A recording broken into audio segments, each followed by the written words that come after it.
All right, guys, welcome back to another episode of Universe Sports Talk. As you can see, we are in different locations at this time now that the holiday break is upon us. I'm still in Provo, here in a lovely recording booth, and Jackson is in a much more scenic location. You want to tell them where you're at, or you want to keep it secret, Jackson? Oh man, I'm out in some remote location, just doing the job. No, I'm out here, McLean, Virginia, just outside DC, back home for next 3 weeks. Caleb, you need to just admit that you're in a shower. That is not a recording booth. That is a shower. That is a Merrill Hall storm shower. Yeah, it's just the acoustics were too good to pass up. I went in there and I started like talking and singing a little bit, and it was too good. So here I am in the shower. Oh, there we go. Well, 2,000 miles apart, but nothing stops the BYU sports grind. Lots of stuff to talk about today. Just broke about 10, 15 minutes ago that Richard Harward is out for the season for basketball. We were just talking about that. Caleb, what are you thinking about that? Yeah, it's kind of crazy. It's pretty big, right? Obviously, the size down low has been an issue for BYU since he went out, and then with Gavin Baxter being out, there was some hope. Since Harward went out that they could bring him back. He was considered, day to day, week to week kind of situation. So now they've officially ruled him out. It's a big hit.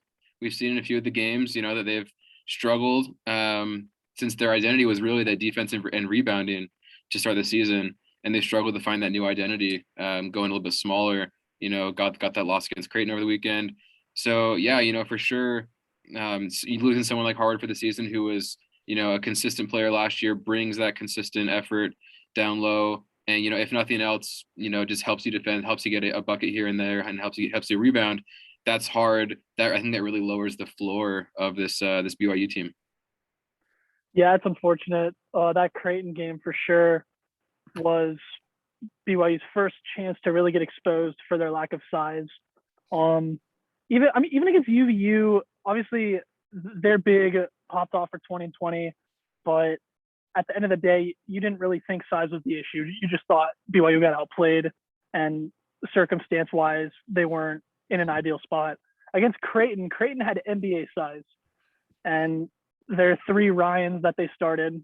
I forget their last names, but they had three guys named Ryan who combined for like 56 points, 22 boards. You're not gonna beat that with a high school basketball size, which is what BYU has right now. So missing Baxter and missing Harward in the front court is pretty unfortunate. And, you look at it and it might not it might cost them 1 or 2 games for the rest of the year, which doesn't seem like a lot, but it'll probably limit their chances down the stretch when it comes March tournament time. This BYU team was looking like they could be a Sweet 16 caliber squad at the beginning of the year. But now you look at what they can't do against Creighton, who, granted, Creighton's a very good program. Probably should have been ranked heading into that game, but nonetheless, if they can't win those games against Creighton in December, how are they going to beat the UCLAs or the Floridas or any of those blue blood teams that they get pitted against in the first 2 rounds?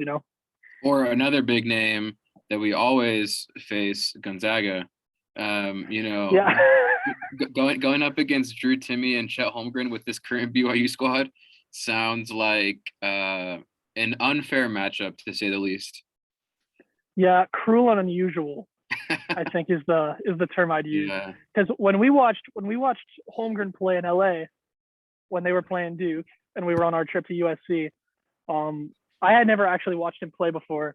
And what I thought was, this dude is really good, obviously, but Gavin Baxter is a perfect solution to try and contain him. And then, of course, you don't have Gavin Baxter. Who's going to guard Chet Holmgren for BYU? I mean, I know Alex Barcelo walks on water, but he can't guard Chet Holmgren, can he? I know, right? I guess Foose, maybe, Gideon? I was going to say, I think Foose is the first option. I mean, Caleb Lohner's going to give it his best shot. You probably match up Caleb with Drew Timme a little bit.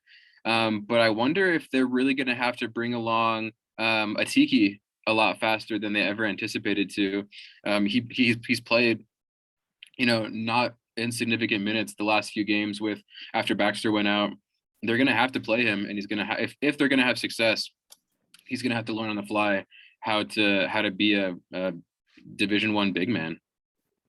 Oh yeah, Atiki is going to get a lot more minutes than I think Coach Pope wanted to play him this year. Um, Foose, I just wish Foose was like 2 or 3 inches taller, man. Right. He's got the Charles Barkley thing going on where he's more. I mean, he's not small, but to play like the 4 or the 5 at the college level might be a little bit undersized, but he kind of makes up for it sideways, for lack of a better Right. term. But you hope Foose. I feel like Foose could be a good matchup on Chet just because like they have such different playing styles, and Chet is like the unicorn, like they always say, just the 7-footer with guard skills, and Foose is just so big and so bruising. So that could be just in how funky that matchup is. Maybe that works for BYU, but maybe it works for. I'm still a long way to go, a lot to see. Obviously, having Gideon George back in the lineup against Utah State was something BYU really missed with his athleticism on both sides of the ball. I never realized how important Gideon was on the defensive side of the game until they didn't have him. But, I don't know if his impact or his contribution is enough to offset Baxter leaving. It definitely isn't. But Gideon George will be an X factor down the stretch as well, because with his size and his just overall athleticism, I think they could slide him into some of those more uncomfortable matchup spots against the Chet Holmgrens or just the size disadvantage matchups. Yeah, no, I think you're spot on there. I saw somebody tweet out, during or right after that Creighton game, that Caleb Lohner and Gideon George were always going to be instrumental in, how much BYU improved this year and how far they go in the postseason. And they mentioned, they didn't play that well against Creighton. And when those two guys aren't showing the improvement and stepping up like you need them to, then that's really, really going to cost BYU a lot of games. But I think you're spot on with Gideon George comment. Like, he is 100% the X factor of this team on both sides of the ball, especially with rebounding and getting deflections as well on defense. His length is just so important. And yeah, against those teams like Gonzaga that have a little more of that size, they're going to need Gideon to be more that force inside. And he's shown that he can do it. I mean, he's had double doubles. He's gotten his big rebounding games. And I think for Gideon at this point, it's just a consistency. I think that's what I've seen from him during games as Coach Pulp kind of pulls him over and talks to him and coaches him during games. It's just the consistent focus. And understanding, okay, this is my job all the time. Because obviously the effort's there, but I think it's just having the X's and O's of the game and knowing exactly where you're supposed to be at every point, and making sure that you're not hurting the team, whether it be gambling for a pass or fouling. Both Caleb Lohner and Gideon George have gotten into foul trouble in a few games already this year, so I think that's a big discussion always is, how do we have them be these forces in the paint and rebounding, but not fouling too much at the same time? Absolutely. I like what you say about consistency. I think a big part of staying consistent and staying mentally safe, I guess, in the system is knowing what their role is and maybe not playing them out of place. One of my issues I've had with BYU's offense this year has been guys taking threes that should not be taking threes, namely the Caleb Lohners, the Seneca Knights, the Gideon Georges. BYU they're a pretty good shooting team. They've come around lately. They shot 53% against Creighton. That was their season high. Unfortunately, they shot like 12% from 2. It seemed like they didn't have those easy rim buckets that Gavin Baxter would give them, But I feel like when Barcelo and Johnson and Teagan and Trevin Nell are taking those 3-pointers, even Foose at that one game we were at where Foose pulled up and hit one. Those are the guys you want taking those shots. And more importantly, those are the guys who, when they take those shots, they're not going to cut possessions early and cause quick momentum swings by a miss and a bad matchup on the fast break. And so when Gideon George is taking these threes, that's not his game. He's not making those threes. When you ask him to do something and you're having him shoot a spot up 3, what is that going to do for you? He's not going to make them. Seneca, obviously, he had a better shooting night against Creighton, but still not great on the season. Caleb Lohner is like 1 for 18 from 3. Obviously, you want them to be able to attack from different spots of the floor, but I feel like when you're getting Gideon in a groove and you're asking him to do one thing and he's interrupting it with a 3, that's just going to brick terribly and not lead to any points or anything good. You got to wonder, like, what is that going to do for the consistency? It's not going to do anything. And with Baxter being out, with Harward being out, being so size deficient as they are, I think just where these guys play on the floor, becomes so much more important, and making sure Seneca or Gideon or Caleb are playing maybe closer in the key, in the paint, and not taking these long threes that should be going to Barcelo or Nell or Johnson, because possessions are going to become pretty. I mean, possessions are valuable in college basketball as is, but when you have no size and you might have to be a little more aggressive and force more, the way BYU is going to have to do playing small for the rest of the year, I mean, your possessions are gold. They're like outs in baseball. You can't just give them away at will. You got to have something that will lead to points, or at least, set the pace of the game.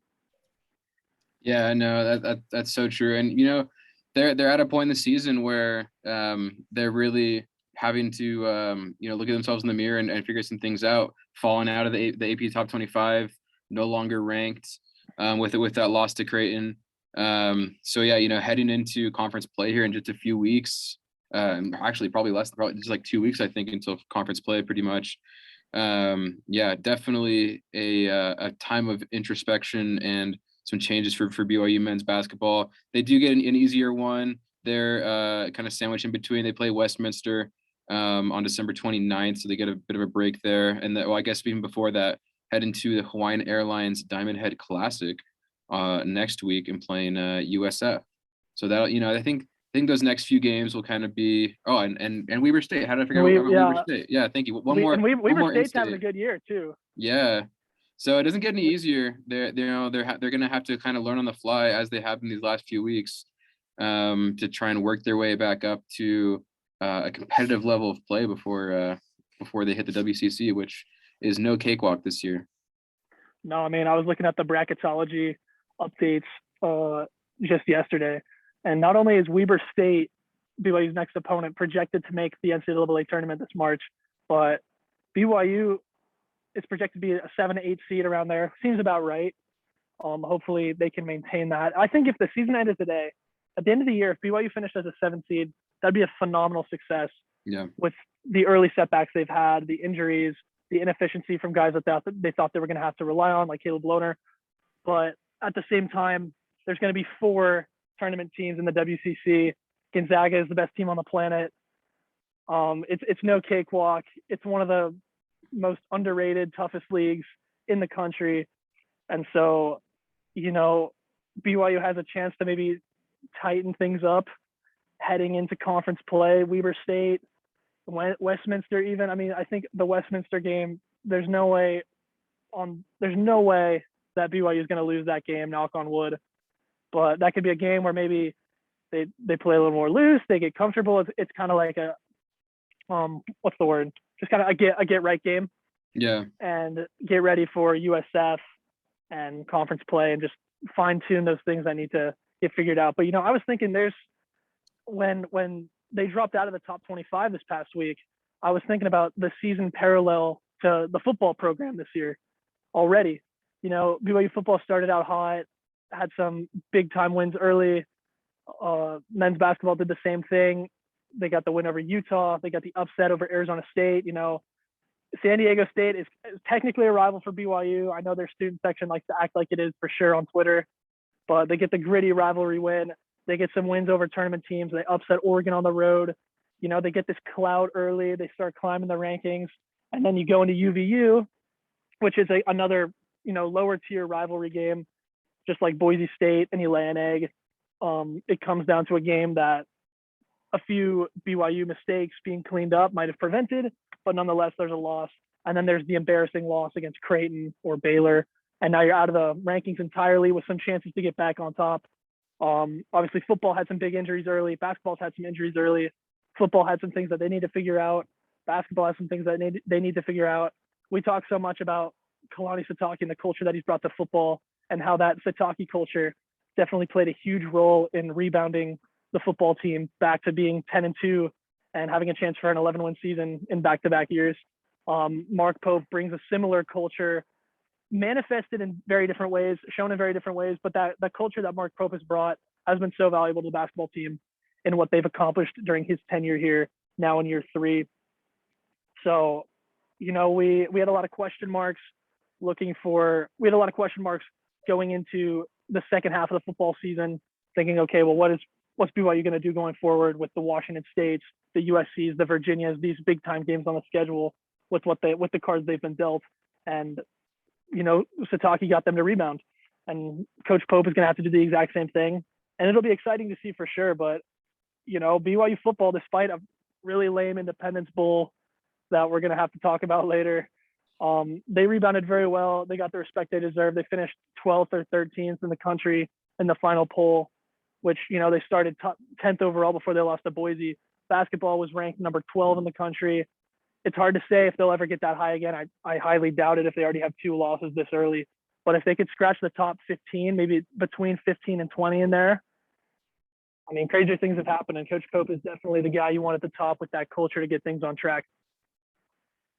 Yeah, no, for sure. And, we can switch over a little bit to talking about a team that is still ranked, and that's the women's basketball team.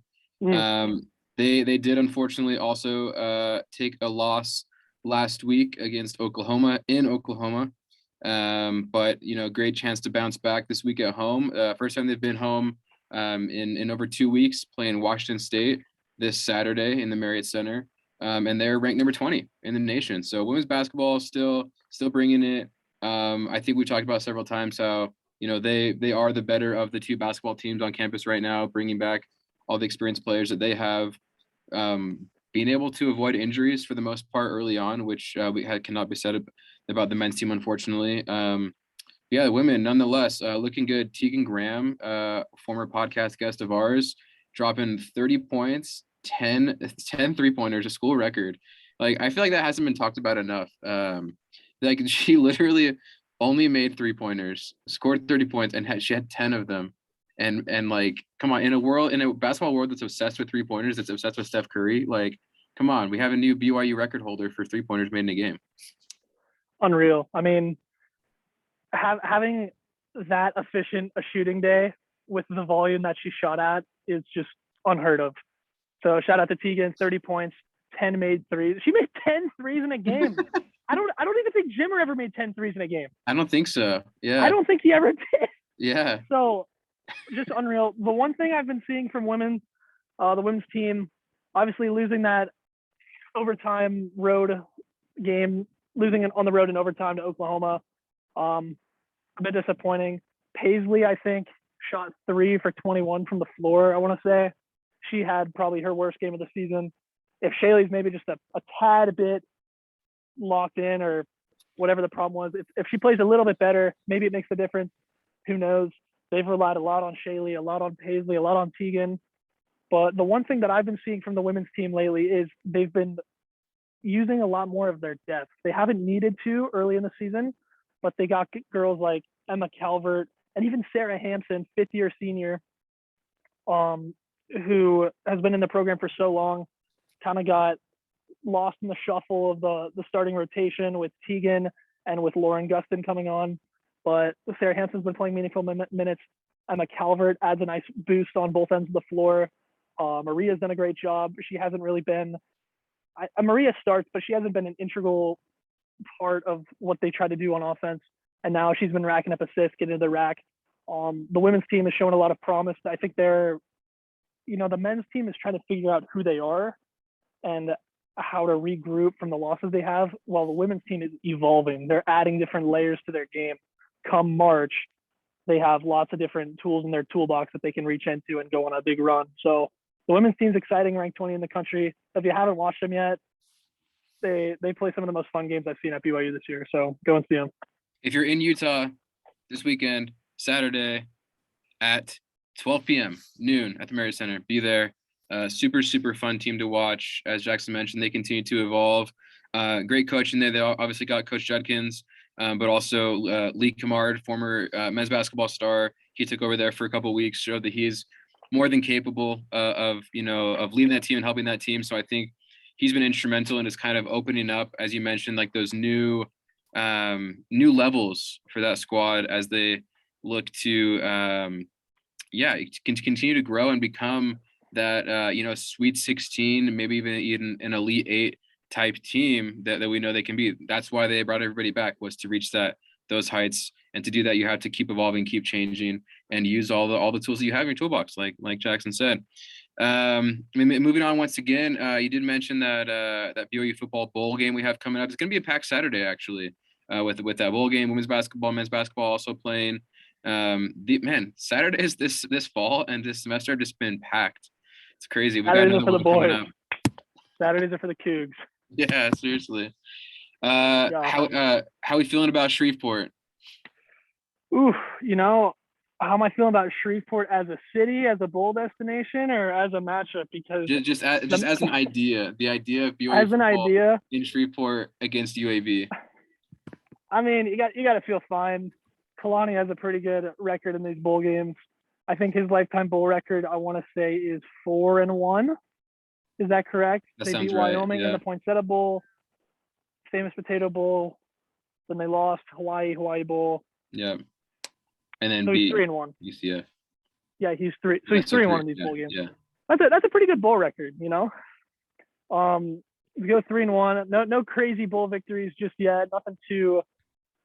I mean, you beat Josh Allen in 2016. That's kind of a big deal. If Tanner Mangum beats Josh Allen, you did something right, and that was handing the ball to Jamal Williams 40 times or however many times it was. Anyway, UAB. I think Kalani's doing a good job of letting them know that it's no cakewalk. They're still a Division I football team. They still got to bring their A game and show that respect. Because I feel like Kalani's thing is he has so much respect for the opponent, which is pretty refreshing to see in a very ultra competitive sports environment. Just this weekend, we won't dive into too many details here, but Washington football team, Cowboys, don't ask me about that game. But even before the game, the two head coaches are chirping at each other. Mike McCarthy throwing stones at Ron Rivera. Coach Rivera kind of throwing an elbow, and then McCarthy throwing more stones. It was just a little odd to see. These are two grown men. They're in the NFL, for crying out loud. They're trying to beef with each other through the press. Chris Satake is the exact opposite. He's always shown class and respect to the opponent. And I feel like part of his culture is let's bring our best game to show the opponent that we respect them and we want to get the best out of them as well, because we want to have, a quality matchup. We want to win, but we want everyone to play hard and have someone to be proud of after. And, it's Little League, it's cheesy, whatever, but it's college football. These people put in a lot of effort to what they do, and Coach Satake wants his team to react accordingly. And so I feel like he's doing a good job of helping them not overlook the opponent. I think the players, more than anything, are energized, are just hyped for bringing Kalani back. There's a little bit of a scare when he interviewed with Oregon. We talked about it. We didn't think that he was actually going to go. And then BYU, it appears, backed the truck up and paid the man, like we've been saying this whole time. And so for players, with what they've accomplished this year, I think there's a little bit of ownership from the players of Kalani's contract in that news, because without their accomplishments, without what they've been able to do on the field, Kalani wouldn't be getting that money. Not because the players did anything necessarily, but Kalani brought the players to that level. And the players know that. They feel that. They want to go out and give him the best that they have and finish the season as a top 10 campaign in school history. And it'll be exciting. I've heard a little bit of talk regarding injuries. I know Gunner, Neal, unlikely to play. Isaac Rex, obviously, out for the year. Jaron Hall has been sidelined from practices lately. Hopefully he gets the start in the bowl game. But I guess we'll see. There's a lot of storylines to watch going into it. But at the very end of the day, we get to see BYU play one more time this season. And after the season they've had, that's a lot to be grateful for. No, totally. And yeah, as you mentioned, we haven't had a chance to officially talk or podcast since that Kalani deal. The last that we did talk was, kind of putting that question out there, into the ether. Is he going to leave? Did not end up leaving, will not be leaving. He's not leaving, as Leonardo DiCaprio says in The Wolf of Wall Street. I'm not leaving. He's not leaving. So, props to BYU. Big money moves there. And yeah, I totally agree. I think this could be, a real motivating factor for the team. Kalani Sitake, known as a player's coach. And so when you invest in a coach like that, you're investing in the whole program, you're investing in the players and his belief in them. So yeah, I'm excited that we got one more chance to see the product that Kalani puts out there, the culture that he puts out into the field. It really is a joy to watch his teams, You go back to some of the games we watched this year, when Kalani caught that pass on the sideline and he's dancing, or when Jaren Hall ran down for a touchdown. He's freaking out and dancing, and people calling him the Ted Lasso of college football and all that jazz. He's just a fun guy to watch. Glad that we get him for the foreseeable future. Locked him up until 2027, which is expected to. He's expected to be here till then, through that season. Now, I wouldn't expect anything less. Well into Big 12 time with that beginning in 2023. So yeah, love to see it. Excited to get one more look at Kalani on Saturday. We'll have all that coverage for you guys on our social channels on Saturday, and we keep churning and burning through the Christmas break. Got to keep that fireplace stoked. As I say, got to stay warm, right? I don't know what's the temperature like out there in your neck of the woods. Oh, it's so nice right now. There's my mom coming inside. Hi, Jackson's mom. But it's been so nice here. Mid 50s, feels like, very humid, which okay. haven't had any humidity because I hadn't been home in like 6 months. Yeah. Because I came back off my mission, was home for about a month, came back out to Provo, and we got right on the churning grind. But it's good to be home. Weather's nice. My skin isn't bleeding from the dryness anymore. It's always nice. So it's been good. And the only issue, which this plagues me all throughout high school, is BYU games start so freaking late on the East Coast. It was so nice to have a noon tip-off for the Creighton game earlier, but I was just looking at some of these start times for football, for basketball, like, oh goodness, I'm going to be up so freaking late. I mean, it shouldn't be too bad this week because you get in the bowl games at 3:30 your time, and then we BYU Weber State's at 8 your time, so you should be in bed before midnight. You'll be all right. I don't know. Depending on how we win these games, I might be up all night going around honking, but just letting everybody feel this BYU magic. Yeah, it's too bad we're not playing UVA while you're there. That would have been fun to run in faces. Man, don't make me go down to UVA though. I don't want to be among their kind. But speaking of UVA, my FOIA request has been received, or my request for a FOIA from the University of Virginia to have a look at Bronco Mendenhall's emails regarding church service, and they found no emails. So I know, kind of a bummer. So maybe he didn't have. Maybe he was using his personal email for any church service, but we can conclude that more likely than not, he is not a mission president, unfortunately. Because I wanted to see the elder tradition, elder spirit, elder honor name tags. I think we'll have to wait for that to see if he gets called another time. But you did your journalistic duty, so well done. Putting the Freedom of Information Act to good use for the sake of Universe Sports Talk. Well done. But yeah, Taysom and Zach this weekend though. That was a letdown. Quite the barn burner. Oh, not even. That was lame. The worst part about that was the Utah fans going crazy about how their quarterback is better because Tyler Huntley came in to replace Lamar Jackson for the Ravens. How their quarterback's better because he actually threw a touchdown pass. Because neither Zach nor Taysom threw a touchdown in that game, which, I mean, Zach plays on the worst football team to ever exist, and Taysom has never been a great passer, but I mean, Taysom ran for a touchdown, so he did run for a touchdown in absolute garbage time. Hey, but I had him on my fantasy team, and he almost saved me. It was close, but couldn't get my other guys to come through. Oh man, Antonio Gibson couldn't get it going for you. I know, unfortunate. Yeah. Well, but yeah, that was a fun weekend in the NFL nonetheless. Cowboys did get the dub. And yeah, we'll see what happens down this home stretch for those guys. Hasn't been as exciting for Cougars in the pros as it was maybe last season, but I mean, Fred Warner's still balling out for the Niners. So you love to see that for sure. I did notice that I caught a little bit of Packers Bears, and there was a note. I guess Kyrus Tonga went out with an injury. So I don't know if he's Yeah, I looked playing. for him on the stat sheet. He didn't have any tackles or anything on the stats, but Yeah. maybe he got in, got hurt. Special teams, although I find it hard to believe that Kyrie Strong is playing kick return or anything like Yeah, I don't that. know about that.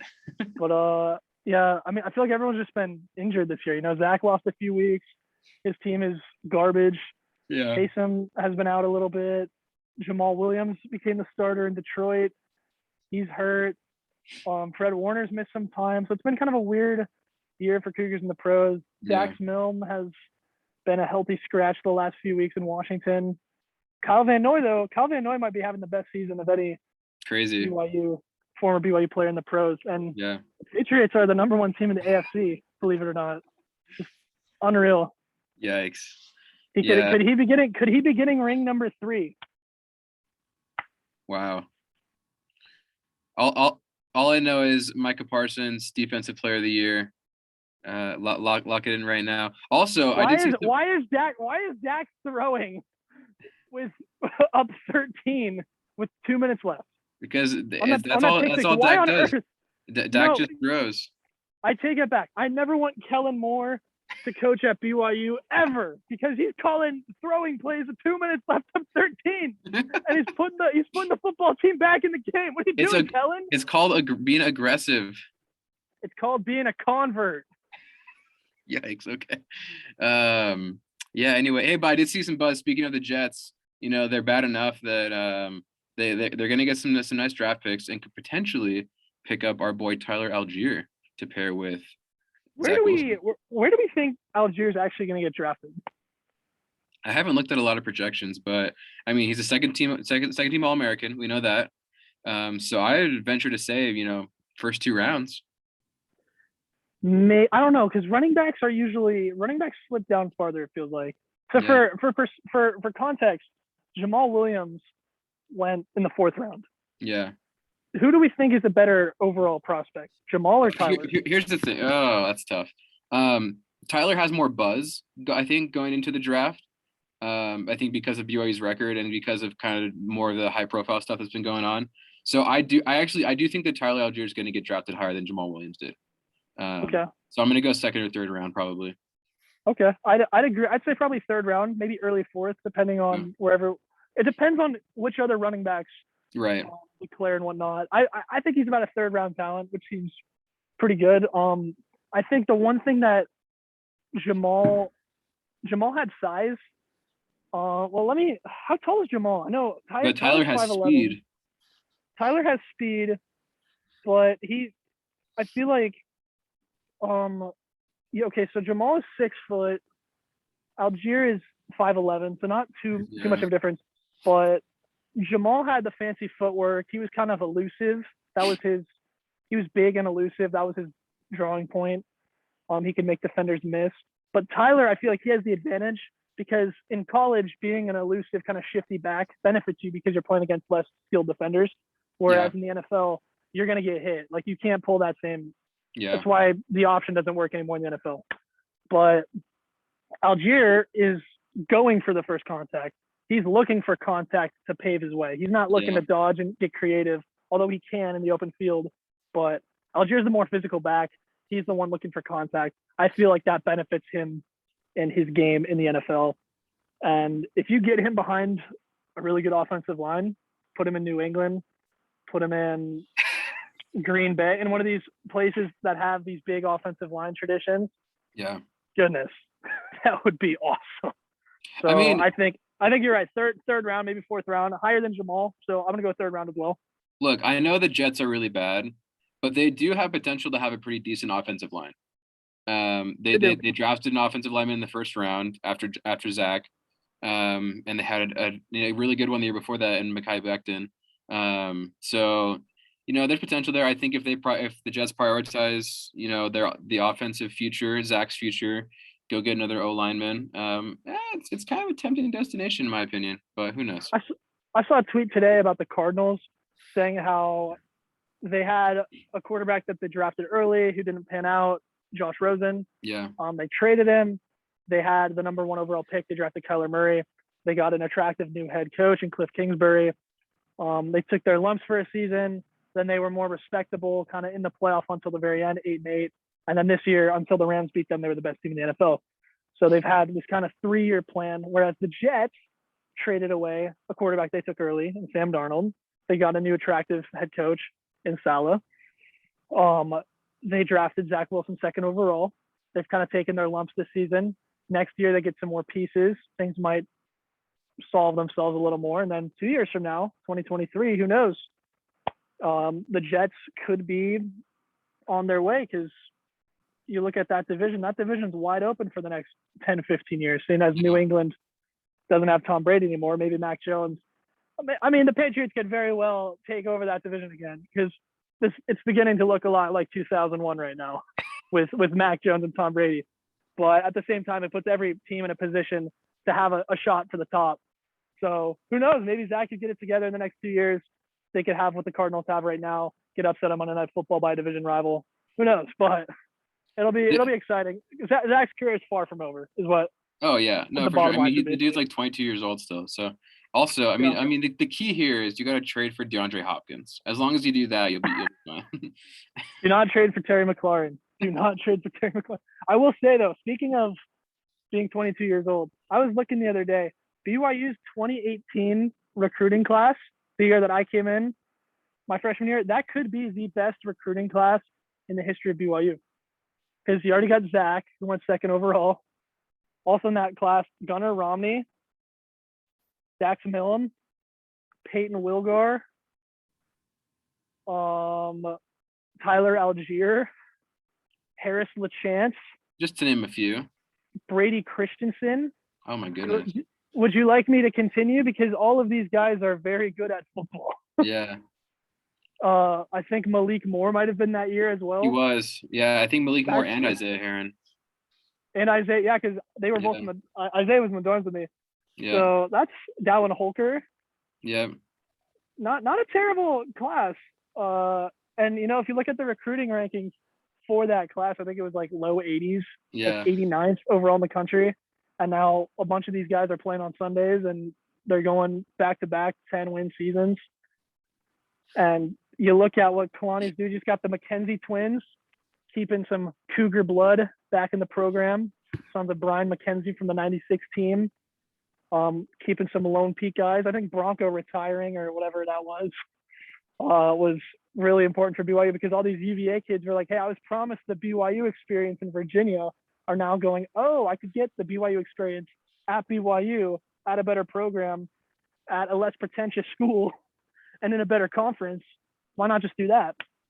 And I think with Kingsley, if you add Kingsley in as a new recruit, which obviously he's a transfer, but if you were to count him in as a new recruit, BYU would be number 41 in the country from 24/7 Sports recruiting overall rankings. 41 is insane. They've already got 10 of the top 20 prospects in the state of Utah. Unreal progress on the recruiting end from Kalani. We knew he could recruit. He's found these kind of diamonds in the rough and developed them.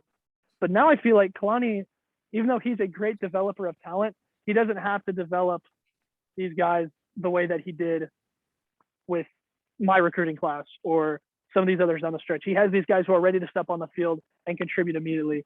And how much pressure did that take off you as a head coach to go and put your energy somewhere else? So no, totally. Well, and it's only going to get better now that he has more money and more resources for his staff, more positions. More staff, and I imagine a lot of that's going to go into recruiting. So the pieces are falling into place to be successful in the Big 12. Yeah. You ask yourself, like, can BYU really compete in a Power 5 conference? Well, little by little, the steps are falling into place. So it'll be exciting. No, super exciting. Well, glad you guys could stick with us as we do this over Zoom at a distance, and we'll be back at you with plenty of coverage over these next few weeks as BYU sports continue. Churn and burn, baby. Peace out. Peace out.